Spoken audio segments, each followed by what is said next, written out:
right, on Tuesday night, it looked like Republican Martha McSally had managed to defeat Kristen Sinema in Arizona's Senate race. That's what the polls were trending, and that's what we thought the result was. But just like Florida, more votes have been surfacing, and they've been trending heavily Democratic. Yesterday, Sinema managed to take the lead for the first time in the tally by about 9,000. President Trump weighed in today.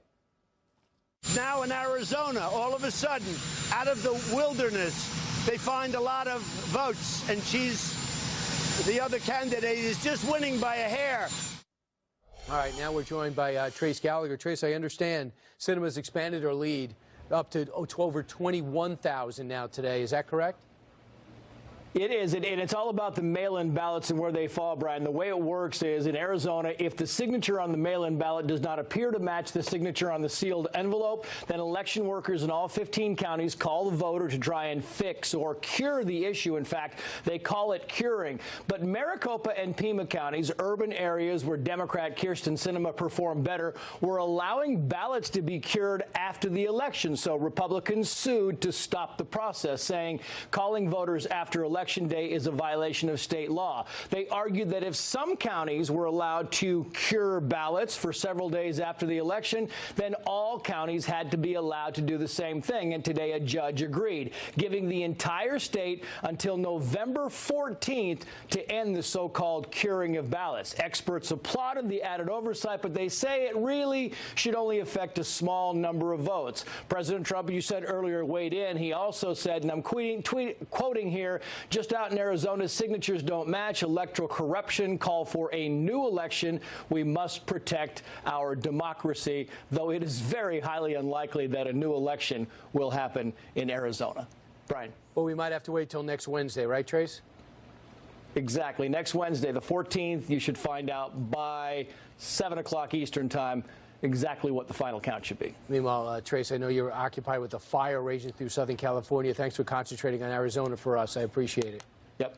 Yeah, wiping out everything. Meanwhile, Chris Hahn is a radio host and former aide to Senator Chuck Schumer. He joins us right now. So, no, I don't really see much of a scandal in Arizona. The more people I talk to from Arizona, they just say this is kind of the way we do things, which is something we should probably examine, because we do have to wait till next Wednesday. I understand, Chris, with Sinema up top, she does have to tighten her belt because the counties that have not been uncounted, the ballots are up to 457,000 uncounted, and some of them are in strong red areas. How do you expect this to go?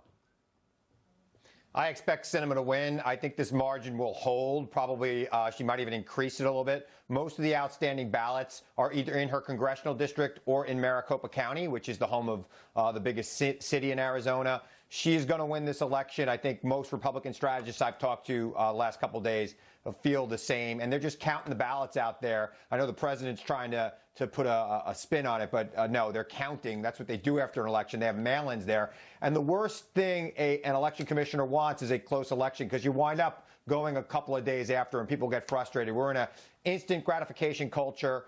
And we're just going to have to be patient. They don't take office till January 1. We've got plenty of time to figure it out. So if you're Rick Scott, do you blame him for being a little ticked off today? Even though he's the governor of the state, he's looking at Broward County, and he just cannot believe that that county and Palm County are the two ones who don't even get close to doing what they're supposed to do again, and that is telling us how many people voted 30 minutes after the polls. 65 other counties did it no problem.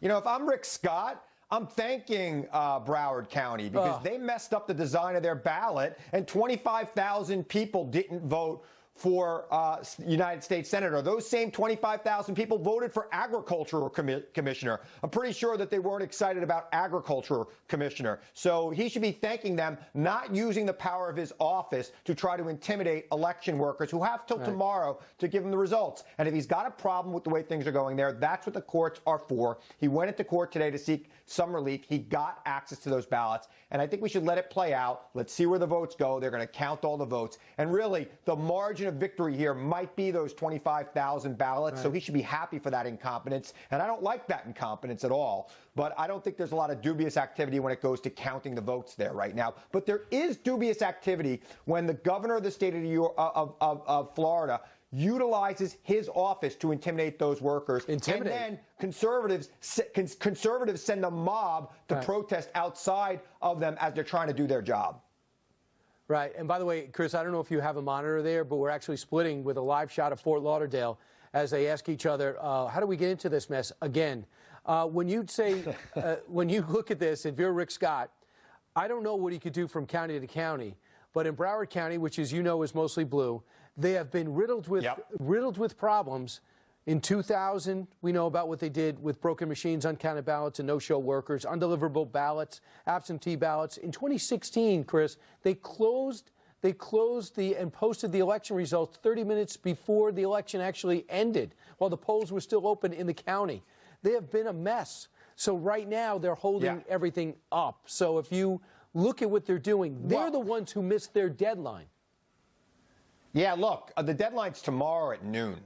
And they're going to, hopefully they'll make that deadline. And remember, that's one of the biggest counties in Florida. These small counties where, they seem to go overwhelmingly for Scott and DeSantis, they don't have as many people as Broward. In fact, there are more people in your building right now than in some of those counties. So there's a reason why this takes a little bit longer, and hopefully they get it done right. But we need a uniform system so that this doesn't happen. Let's you and I go down to Broward County and make them drill days before to get it done. There are bigger counties with more ballots, and they're able to pull it off. But again, we're stuck in Florida, and again, we're stuck with controversy. Agree. And you know who's getting rich? I'm with you, lawyers. Brian, but you're buying. You got it. Absolutely. I'm with you. All right. Thanks, Chris. Okay. Great to see you. Have a fantastic weekend. All right. We'll see how that goes. Meanwhile, the midterm elections have done nothing to stem the left's meltdown over Russia and the Mueller investigation.